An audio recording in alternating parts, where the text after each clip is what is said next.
Hello, sir. Hello. Okay, sir. I'm going to start the session, sir. Yeah. Yeah. Okay. So, good noon, Dr. Biju Samui, and it's an honor to have you with us today. A warm welcome to all the participants tuning into this live session. We are thrilled to have such an enthusiastic audience ready to engage and learn. So sit back and relax and enjoy an insightful discussion again. So let's make this session both inspiring and interactive. So, ladies and gentlemen, and esteemed guests, and my dear friends, it's such a pleasure to see all of you here today. I truly hope you are excited as I am because we were about to dive into a session that promises to be both enlightening and inspiring. We are here today to explore the incredible potential of AI in civil engineering and how it's transforming the way we design, build, and maintain infrastructure. The integration of AI, artificial intelligence, into civil engineering is a game changer. From smarter designs to more efficient construction practices, AI is shaping the future of this industry in ways we could not have imagined just a few years ago. And today, we will explore some of these advancements and discuss how AI is helping solve complex problems and making construction projects more sustainable and safer and cost effective. So, without further delay, let's jump into this fascinating topic, and together we will uncover how AI is paving the way for the future of civil engineering. I look forward to hearing your thoughts and insights as we go along. So, before we start Dr. Bhu's session, I would like to give some short introduction about him. So, I honor to introduce our esteemed guest speaker for today, Dr. Pijush, a distinguished professor in the Civil Engineering Department at NIT Patna in India. He has 14 years of experience in research, teaching, and consulting. Dr. Pijush has made remarkable contributions to the fields of civil and geotechnical engineering.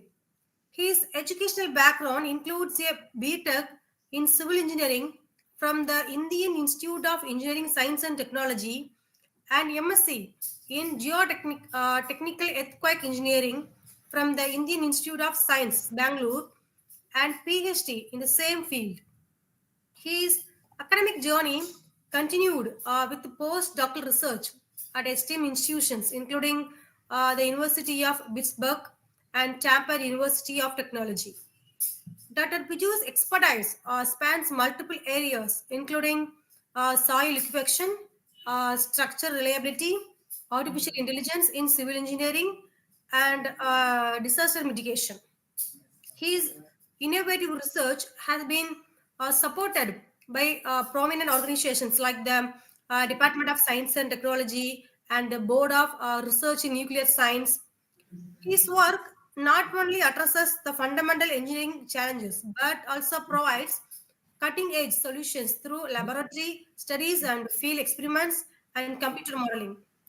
With over uh, 225 journal papers and 5 books to his name, Dr. Bijus has established himself as a leading voice in the academic community with more than 5,600 citations and an H index of 43.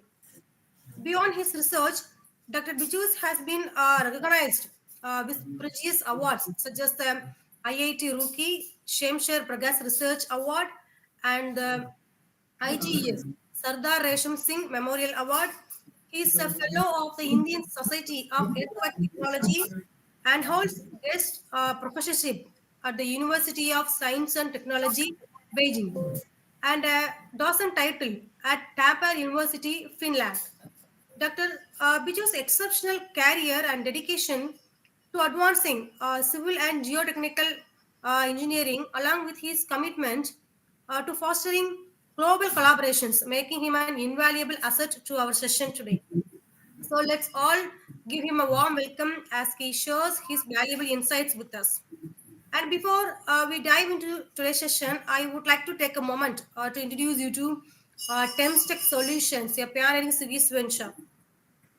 At Thames Tech Solutions, we are committed to providing innovative engineering, management, and scientific tech solutions designed to support your ecosystem with a forward-thinking approach.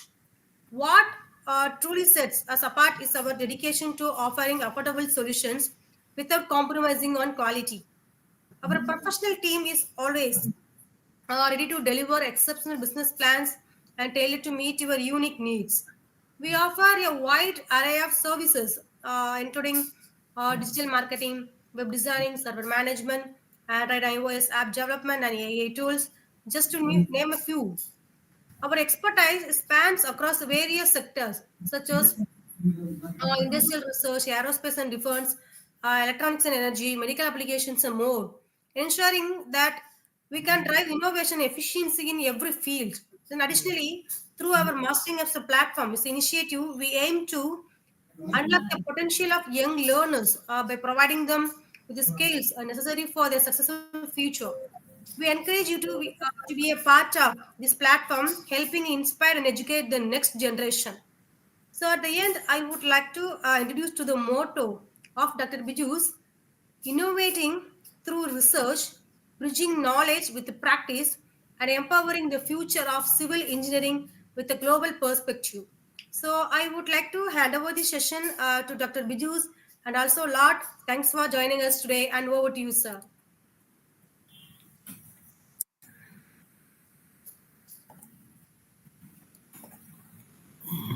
Thank you, madam. Can you hear me? Yeah, yes, sir. You can continue. Okay, okay. Yeah. Yeah. So my title already, madam told that the future perspective of AI in the civil engineering. In this lecture, I will give some sample application of the AI, the civil engineering, and some of the future where we can apply in the future scope also. So if you see that what is the today outline of the presentation is that the concept of the AI. One is the first will discuss about concept of the AI. And next is the some sample application I will show in the one is the uplift capacity of the suction Kaizen, and second one is the on the energy pile. Future give some future application of the AI, and then we'll talk about what is the conclusion from this lecture and what is the take-home message for this presentation. So if you look at the come to the state of civil engineering, so if you look at in an industry for context, the collection and comprehensive evolution of data from many different sources, production, equipment, and system, as well as enterprises and customers, the management systems will become standard to support real-time decision making. That means when you take any decision for anything, any civil engineering point of view, then data is very important, and the data will come from different sources, production, equipment, as well as system, as well as enterprises, all these things. So in the industry 4 context, so the next generation civil engineering, that your data will be very much important for taking any decision. But the big question is that how we'll use the data sets. So far, if you know that, if you whatever you have knowledge that we can use the statistical model for using the data set, but that is not giving very encouraging result as far as uh, when the problem is a large scale problem. So. So if you go for the next dimension civil engineering, then we have to use the AI to solve various large scale problem in civil engineering. So what is the data in the civil engineering design? For example, if you want to design anything in civil engineering and the bridges, buildings, or anything, the role of the data is very important. For example, you have to know the soil capacity, soil bearing capacity, all this concrete strength as well as steel strength, and everything you require. So data is a very important things in the civil designs. So Charles Babbage, Huh? one thing is told that the error Here. using inadequate data are much less than that using no data at all. For example, if you do any design, if you have used no data at all, then the error will be more than using the inadequate data set. So, so next is the so as per the geoengineering concept, Professor Pick in 2019 he told that simple calculation based on the range of variables are better than the elaborate one based on limited input. That means when you designing any similar structure, then you take a range of variables, not like a very limited number of data sets. So you take range of the variables, what is the possible variables are there for a particular parameter, and then based on that you do the calculation and do the design. So role of the data is very important in the civil engineering design. Coming to the design, as I will talk about the generally geostructure design. So if you see that generally in the past, if you go to the past actually, generally you use the two things actually. One is the global safety factor. Generally we apply the factor of safety and the allowable stress design. These are two methods generally used in the past. But in the present, generally we are using limited designs and the partial safety factor design in the present. And the future we will go the probabilistic based design. That means we will go the reliability based design and performance based design and multiple resistance factor design. So this will give you that generally if you look at that any swinging design so far, or every code or every Indian code, they give the factor of safety based approach. Generally, we put the factor of safety. But what is the probability of failure for a particular structure? There is no idea about that. The future design, there if you go by the reliability based design or performance based design and multiple resistance factor design, so in this all cases, you can get the probability of failure also. So what you will consider the uncertainty of a particular soil properties or material load as well as the model uncertainty. So these things all you consider during the in your future design. So concept of AI actually, now when you are using the data set, so you have to use the AI is the best model to solve any problem by using the data set. So AI is defined as the capability of the machine to initiate the intelligent human behavior. So artificial intelligence consists of the machine learning as well as the deep learning. So basically it's mimicking the human behavior. So if you the machine learning generally is divided into three parts. One is the supervised machine learning, unsupervised machine learning, and semi-supervised machine learning. And the supervised machine learning means the input and output is known to me. For example, if you take a pile load test data set or any pile load test or beam deflection, any compressive strain data set, their output and input is known to you. So you can divide the supervised learning, the regression and the classification problem. Regression means, for example, that is the pile bearing capacity, settlement of shallow foundation and concrete strain. That is the all regression problem. That is the multinomial regression, nonlinear regression, neural network, ensemble method, descent tree, and machine learning. And the supervised learning means classification. Classification means, for example, if you take a landslide problem, typical landslide problem, that is whether landslide will occur or not, yes or no.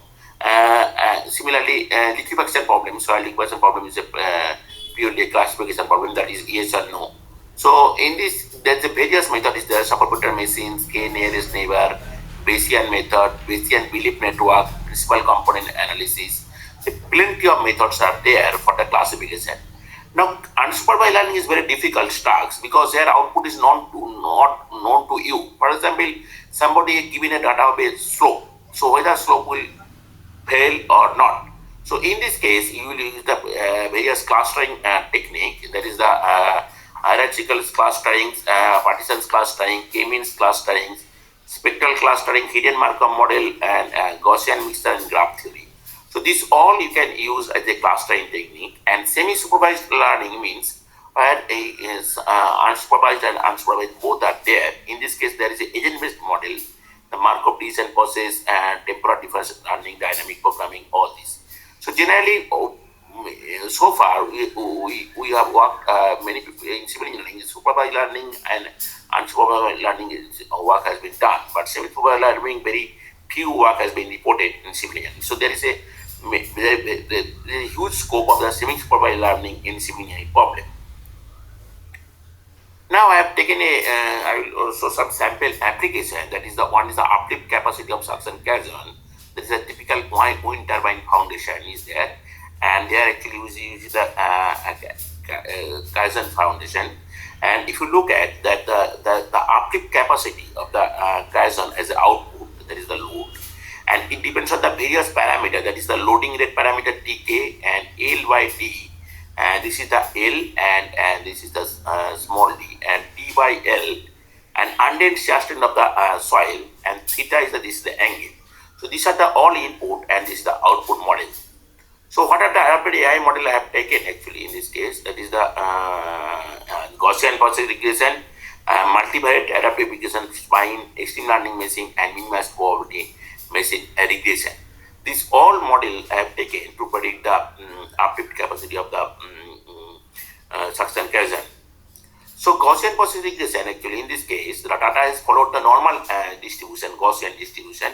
So they will assuming that all data input and output they will follow the Gaussian distribution. And now if you give a new input also, that will also follow the Gaussian distribution, and based on that they will calculate the output. So there is a two things parameters very important for any normal or Gaussian distribution, that is a mean and variance.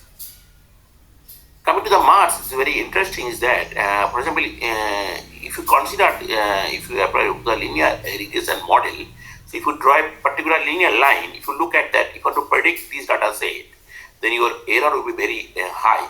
So that you cannot use only one linear regression model. But if you change this linear regression model with some different parts, so from this to this you give a equation, then from next to next you give this equation, and next to next you give this equation, then you can get a better solution. So this this from this point to this one you will get a separate equation. So this is by giving the basis function of spine function, and these two where you are changing the equation, that is called the knot location. So if you look at the knot location here, if you see that that is x input and y is the output. So in this case, if you look at your data set is following in this way. So this is your knot location. If you look at, this is the knot location, knot 1, this is knot 2, and this is the knot 3. So in this way you can put various basis function. Now what is the basis function? If you look at, and if you look at the first one, when it is your data, that means input data is less than 6.2, and then your value will be 0. If it is when it is greater than 6.2, it will increase in this way. So same thing in the basis function, another basis function. So it will be just like a mirror of this mirror image of the basis function 1. So this is when it is from 0 to 6.2, it will linearly decrease to the 0, and then then after that it will be 0. So basically basis function is a mirror image of one function to another one. So in this way you can get a better prediction, and always it will reduce the error also. So for development of the Mars model, the choosing basis function and knot location is very important. Next, the minimax probability machine regression model. In this case, the actually when you predict anything in the other model, so far we have whatever discussed, the Gaussian process regression and the Mars model, that's we don't have any control over future prediction. So future prediction can take any value, but in the minimax probability machine regression, it gives a bound that the maximum probability that the data set should be within this tube. So that's why it cannot give any chances of getting absent value it will be reduced in the minimax probability machine regression. So here actually input and output is given by this equation. N is the number of data set, beta is the coefficient, k is the kernel function, x is the input of the training data set. That means if you use n number of training data set, then x is the input, and x is the input for which you want to determine the value of the y, and b is the your bias. So, minimal probability machine equation, first they consider one line here, and then it divided to the plus epsilon and minus epsilon. If you look at that, this is the your original equation, and then we are adding plus epsilon and minus epsilon. So, in the minimax probability machine regression, in this model,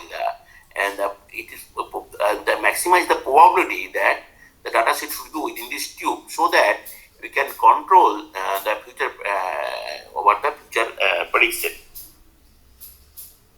So next is the ELM, and that is the developed by the Guan Huang and his team. So ELM actually the modified version of the single hidden layer feed forward network. If you see the traditional neural network model, when you are giving the input and input layer, and then generally we multiply the input layer input into the weight, and then it is gone to the hidden layer. Then again we multiply the weight, and then we go to output layer, and then we change the weight to get a better performance. So here actually everything is done error method to change the weight of the weight between the input and hidden layer and hidden to output layer. But in the extreme learning machine, here actually the weight from the hidden to output layer is determined by the analytically. So if you look at this, this is a single version of the single layer flipper network. So beta is the weight vector, and W is the weight, and X is the input, and P is the bias, and T is the output, and G is an active function of the hidden neuron, and N is the actually number of training data sets. So here actually this if you see the W, actually W is the weight vector. W is the weight vector from the input to hidden layer, and beta actually the weight vector between the output to hidden layer. So here actually W will put first, and but beta you will determine by the analytically. So if you further simplify these things, it will come, that is H into beta into T. T is equal to, this is the target vector, that is the target, and H is the actually hidden layer output matrix. So W1 actually W1 to Wn, that is the hidden layer weight, the weight between the input and the hidden layer, and beta actually weight between the hidden layer and the output layer. So beta actually determined by the analytically. So beta is equal to A inverse to T. So beta actually not by the trial and error method. Beta actually determined by the analytically. So in this way, it can reduce the computational time, and it's quite faster than the single hidden layer or network. Now this is the data set has been collected from the work of the Rahman et al. In 2001. Data set contains information about the various data set L by D, SU, TK, theta, D by L, and P measured. So here actually I have done a correlation diagram between the various input parameters. If you look at it, it's the L by D versus SU, that is the minus 0.09. Similarly, L by D versus TK, it will be 0.19. L by D versus theta, it is 0.37, and L by D versus DL, it is 0.21. L by D versus FP, it will be 0.21. So there is a coefficient of correlation between the data set, and if you see that there is a very bad correlation is there between the input. So data set has been divided into two parts. One is the training data set that is used around 51, that is randomly, and testing data set is the 11. So training data set used to develop the model. After developing the model, so Mars model is given very nice equation, that is the P is equal to 0.0066 plus M is equal to 1 to 9 Cm plus VFM. So now if you want to calculate a new data set, for example, you have some L by D value, theta value, and TK value, SU value, as well as D by L value. So you put the value here and calculate the all basis function from this. And then from this equation, you can easily calculate the value of the P. So in this way, you can use the this equation for the practical purpose. And this is the same is the coefficient for each basis function. So when you are taking the using the first basis function, then you have to take the 1.71c. For the second basis function, this is 2.1131. So next is the Taylor diagram developed for the developed model. So this is the correlation. This is the diagram between the standard deviations and the mean square error and the correlation. So if you look at that is the standard deviation is been plotted in this way in this axis, and this is actually your mean square error. So this is if you see that mean square error is 0.2, 0.4, 0.6, 0.8. So as the in this it is this is the 0.4, 0.6, and this is the correlation value is in this 0.9, 0.8, 0.7. So if your data set is close to this here, and then your model is good. That means 0.9. So if you look at this is the one line. So this is actual case. This is the ideal case. You see that all the data set should be close to this line, close to this line, and close to this point. Then the model is good. So similar observation has been made also testing data set. So in this way you can also here judge the which is the best better model, and then the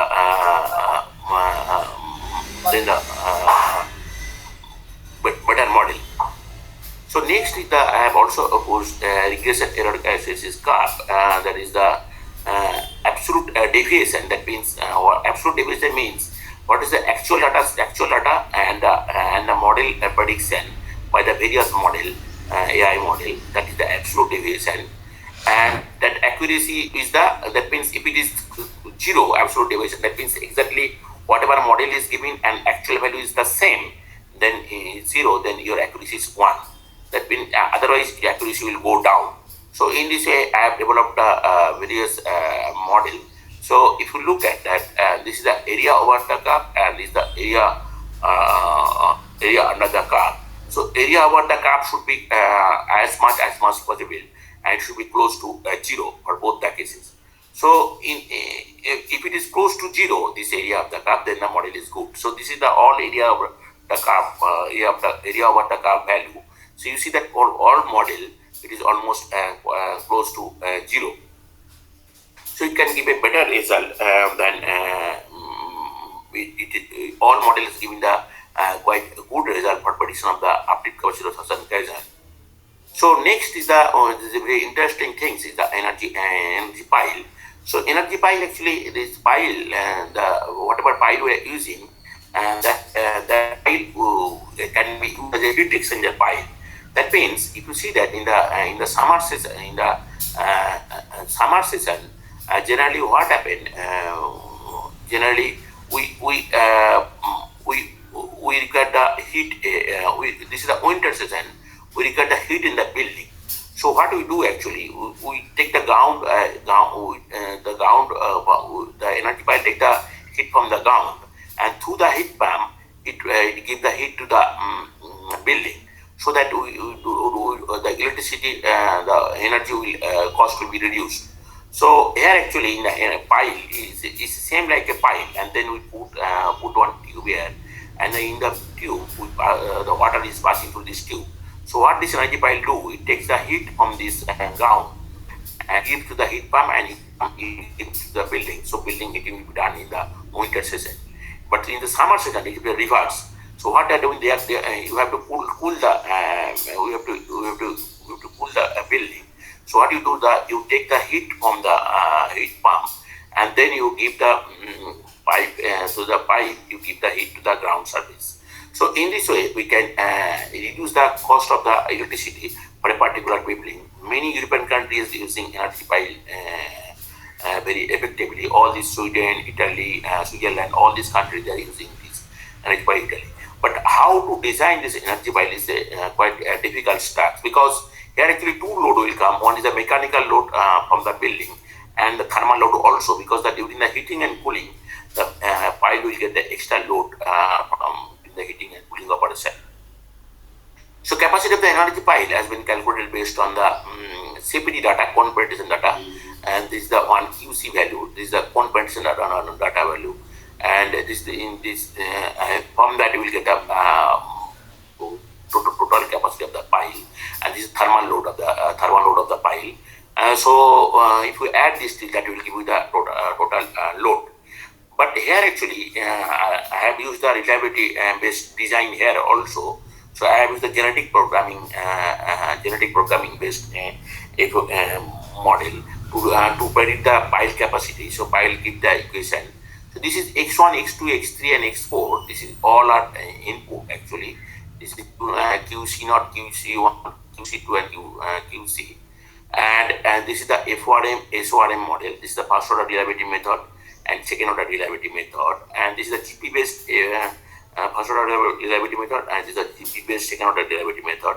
And this is reliability index. So reliability index value should be, if it is more, then your structure is good. And as I have already told, that it can give a probability of failure also. So we are getting the probability of failure also here. So in this way, you can get an idea about that. What is the probability of the structure it will fail? So what is the future application of the AI is that?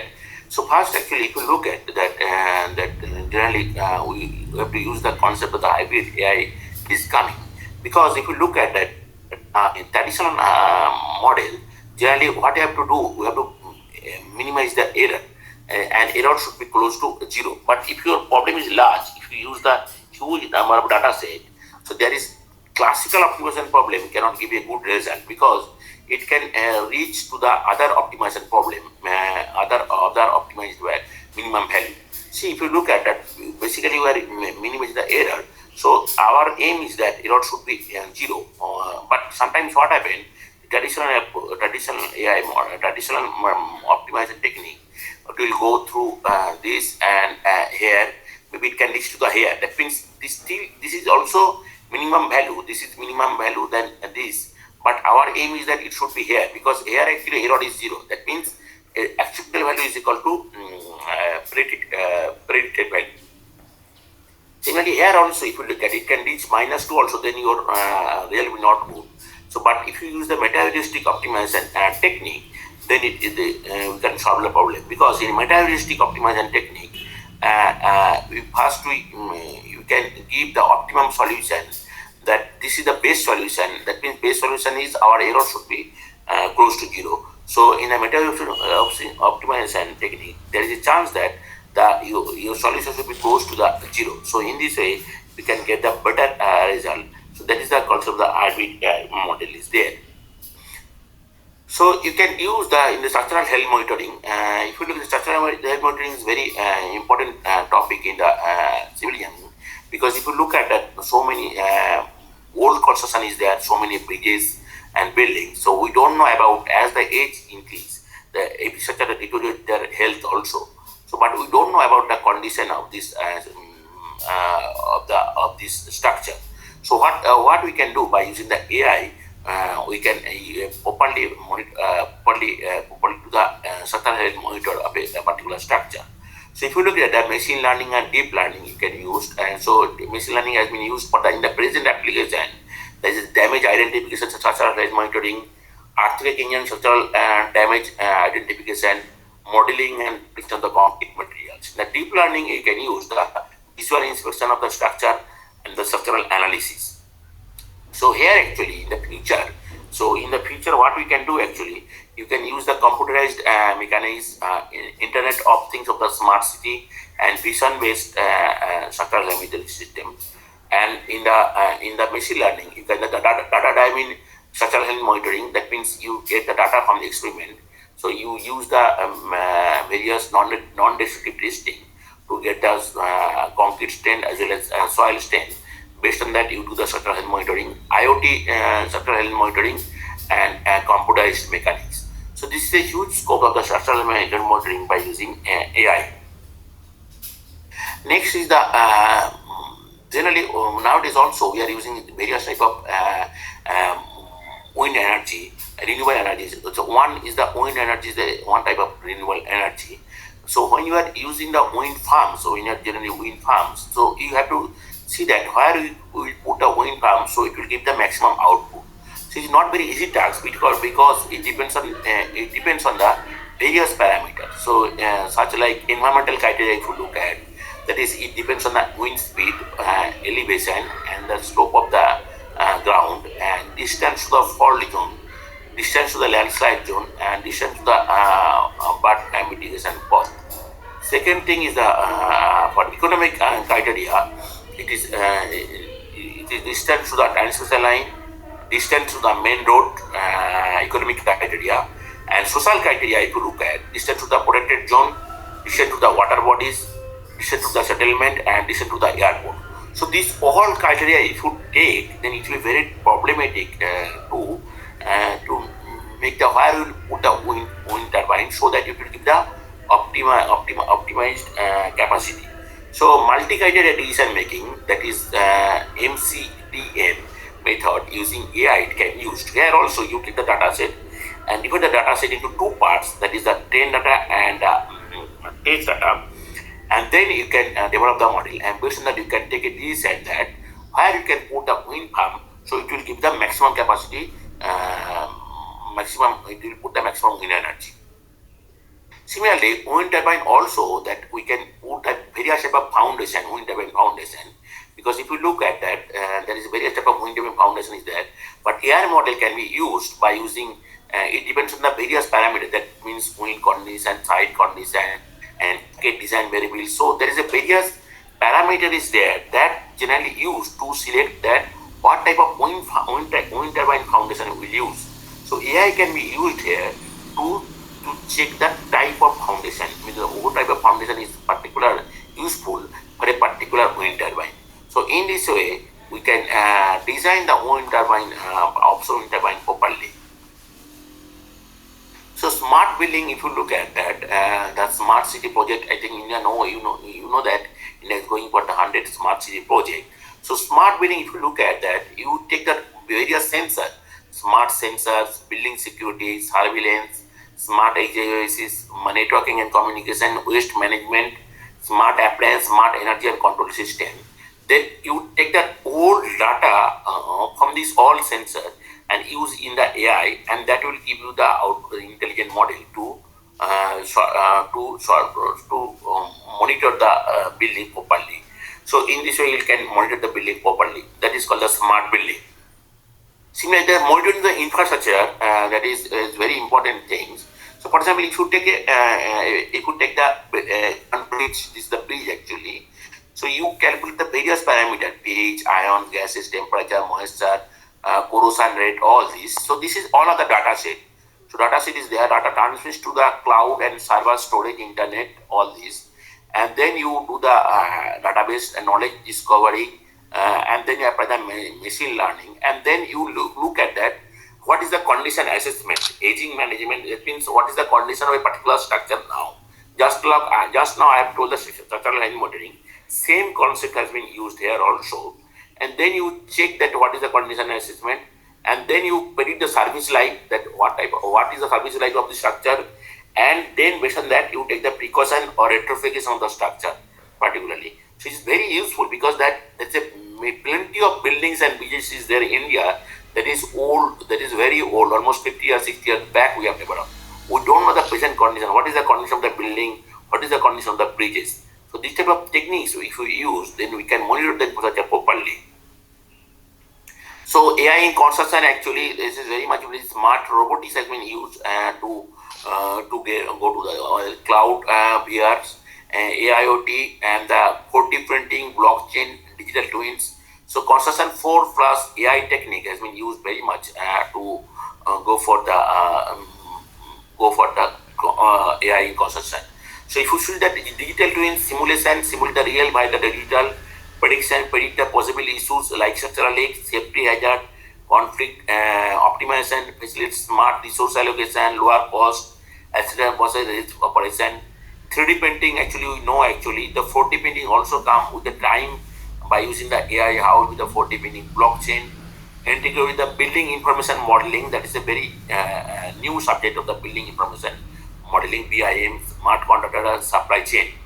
So these things, there's a huge scope of the AI in construction is there. So now I'll discuss about the big data, that is the quite if you see that there is a when you collect the huge amount of data set. For example, here today also there are some places in India, some soil testing is going on. So every day the soil testing is going on. So if you can collect the everyday data set, so we'll get a huge amount of data set that is called the big data. So what is the concept of the big data? That is the veracity, high volume, high variety, high velocity, high value. That means velocity means frequency of the how many data is coming every day, variety of the data set, high volume, that is the quality of the data set. So that is the concept of the big data. So if the big data and if you integrate with the AI, that can be used for the smart city, that is the for the culture, governance, and metabolism, using the Internet of Things, IoT, as well as big data that can be used for the in the smart city also. So now, what is the take-home message? The conclusion is that the performance of the AI is very much data based. The result of the AI should be analyzed thoroughly, and decisions should be taken based on the practical experience. An AI model can reduce the cost of the project. So you cannot. So AI model is very data based. That means you cannot tell that this is the best model you use for the all practical purpose. No, it is you have to check that which model is based for the particular model, that model is used.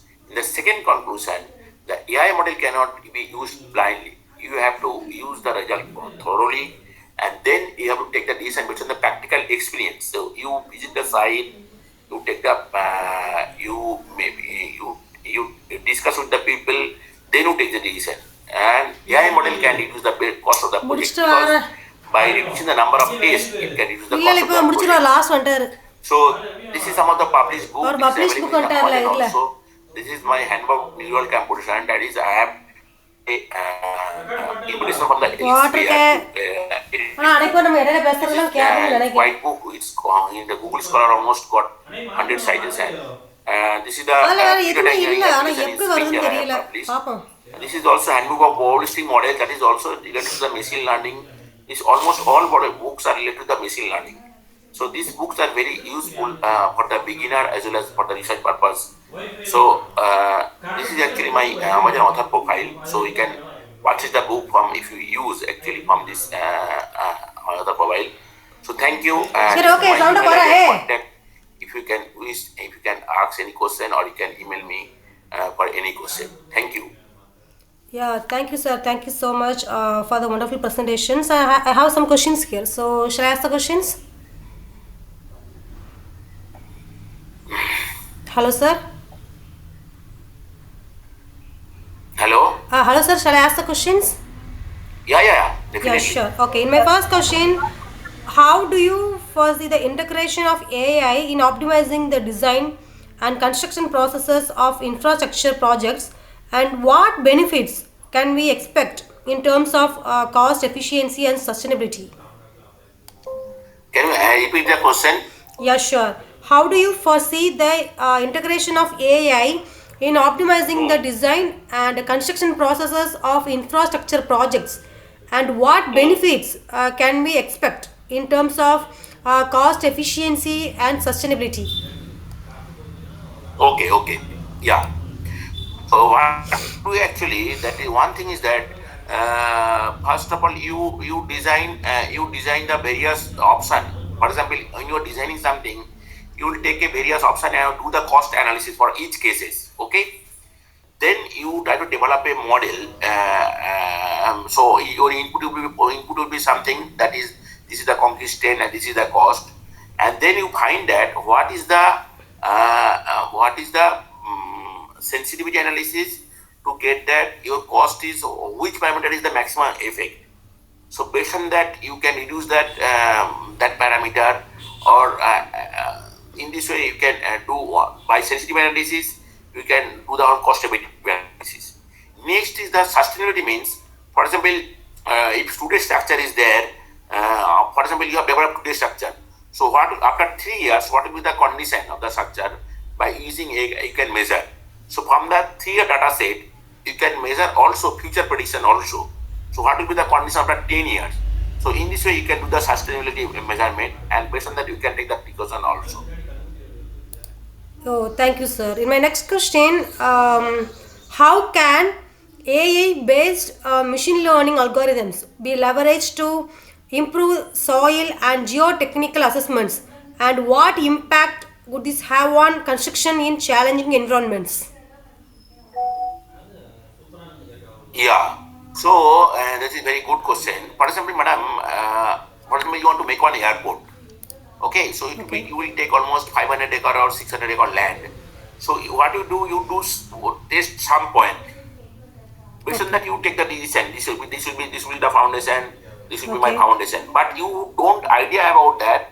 What is the condition of the soil for as a whole? Because you cannot do the test in each and every point. So Okay. first you do the test for some point, then you develop the AI model. After developing model, you try to develop a map of the soil profile for a particular area. That where how the soil is varying. Based on that, you can take the decision. But previously, if you don't use the AI, then you have to use your own judgment, and then then the judgment can be wrong also. So in this way, we can do the better geotechnical assessment. Next thing is that, for example, landslide, and this is a huge problem in India also. So what you do, you try to develop a model landslide. Then in the rainy season, generally happen in the rainy season. So you predict whatever maximum rainfall is possible tomorrow. So you have already Okay. developed the model. Now you put that maximum rainfall into the model. Then the model will tell you whether the landslide will occur or not. So based on that, you can give the awareness to the people, and you can do the proper arrangement. So in this way, you can, that is called the early warning system to the forecast of something. Oh, thank you, sir. Thank you so much. In my last question, what role will AI play in advancing smart cities? And how can civil engineers utilize AI technologies to improve urban planning, infrastructure management, and sustainability in the coming decades? Yeah, actually, already I think I have given one slide of the future application that Yeah. you get the data set from various sources, and then you put to the AI model, and based on that you take the decision.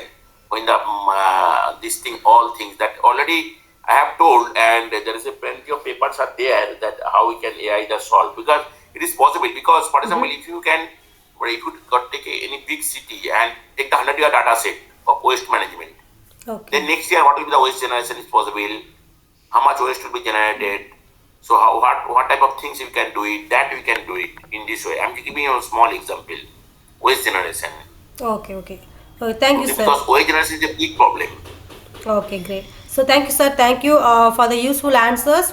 They have been really helpful in clarifying the topic. I hope the participants were able to follow along and understand the key points shared. So your insights have certainly added value to the session.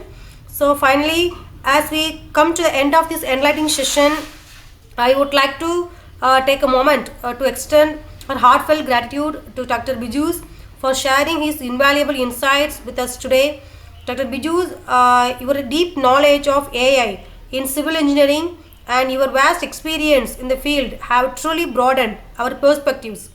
So, your session not only helped us understand the technical nuances of AI integration, but also inspire us to think about its potential to shape the future of civil engineering. The real world examples and your engaging discussion have given us much to reflect on and explore further. On behalf of everyone present today, I sincerely thank you for taking the time to be with us and imparting your wisdom. We appreciate your dedication to advancing the field and fostering innovation. So, we are truly grateful for this opportunity to learn from you, and we hope to continue benefiting from your guidance in the future. So, thank you once again, Dr. Bijus, and a big thank you to all the participants for joining us today and wishing you all the best. And let's keep the conversation going as we move forward in this exciting journey of AI and civil engineering. So, thank you, sir. Thank you so much. Okay, madam. Thank you. Actually, madam, I think should I get the participant name? I think I will not get it. Okay, we will share the later, sir. Sure. Okay, okay. And And just, if you don't mind, yeah. can you put on certificate or something? Yeah, sure, definitely. So just wait for a few minutes, sir. Just wait. Okay, okay. Thank you, madam. Sir, Thanks for inviting me, and I want to collaborate with you people. I think I don't have your number, so if you can share, it will be very good. yeah, sure. So, Sir, can you able to see uh, the virtual memento? yeah, yeah, yeah, yeah, yeah. Okay, great. Getting, So, getting. sir, on behalf of Mastering Up, we present this virtual memento as a tribute to our guest speaker, Dr. Bijus. So, your insightful contributions have enriched our knowledge and inspired us profoundly. So, this token of appreciation symbolizes of our gratitude for your expertise and dedication. So, thank you for sharing your wisdom with us and shaping our understanding in profound ways. So, thank you, sir. Thank you so much. Okay, thank you, madam. Thank Yeah, you for sure, sir. inviting me. Yeah, sure. Thank you, sir. Yeah, bye bye.